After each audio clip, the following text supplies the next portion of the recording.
Alors les amis, regardez un peu le paillage urbain comme c'est n'importe quoi. Regardez un peu comme c'est vraiment n'importe quoi. Là les gens viennent pisser, t'as des rats qui viennent gratter, t'as des pigeons qui viennent gratter. Les gens viennent pisser ici, alors pourquoi? Il n'y a pas de toilette publique. Voilà, tout le monde ne peut pas aller faire pipi au McDonald's ou dans un restaurant, surtout à 23 h, minuit, t'as des gens qui picolent. C'est un peu compliqué quand même. Donc là, t'as des gens qui pissent sur les copeaux de bois. Voilà, tout simplement. Ils pissent partout, ils sortent leur kiki et puis on y va. Voilà.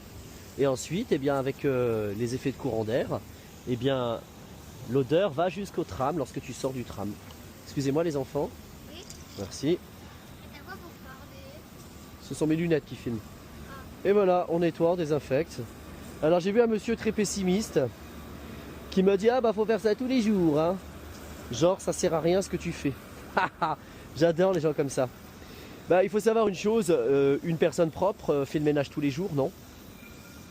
On mange tous les jours, on chie, on pisse tous les jours. Je crois qu'il y a des choses qu'on fait vraiment tous les jours et on s'en lasse pas. Ça fait partie de la vie. Eh bien l'entretien c'est la même chose, l'entretien ça se fait tous les jours. Alors il y a des entretiens plus ou moins consistants, hein, comme par exemple tailler les arbres, ça se fait pas tous les jours. Mais enlever les déchets près de la végétation, ça se fait tous les jours. Arroser, ça se fait tous les jours en fonction de la situation, de la chaleur ambiante. Voilà. Donc les gens qui ne comprennent pas, excuse-moi, ne me dérange pas s'il te plaît. Donc les gens ne comprennent pas que le nettoyage, c'est quelque chose qui se fait tous les jours. Donc là, c'est une solution très simple, le vinaigre, une bonne recette de grand-mère, ça enlève même la mousse, hein, parce que le milieu acide empêche la prolifération des mousses, des lichens et autres. Voilà, et là je continue d'asperger, c'est surtout cette zone là qui est vraiment dégueulasse. Voilà, ici.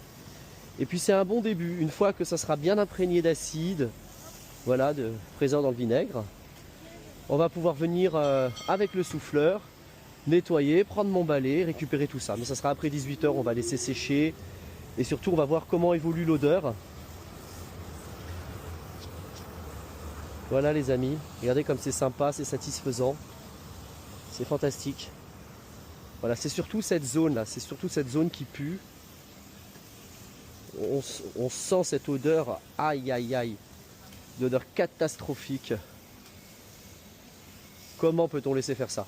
Donc quand on sait qu'il y a un problème d'hygiène avec cette odeur d'urine dans l'espace public, et surtout qu'on souille un lieu de culte qui a traversé les siècles, chargé d'histoire, bien on réfléchit.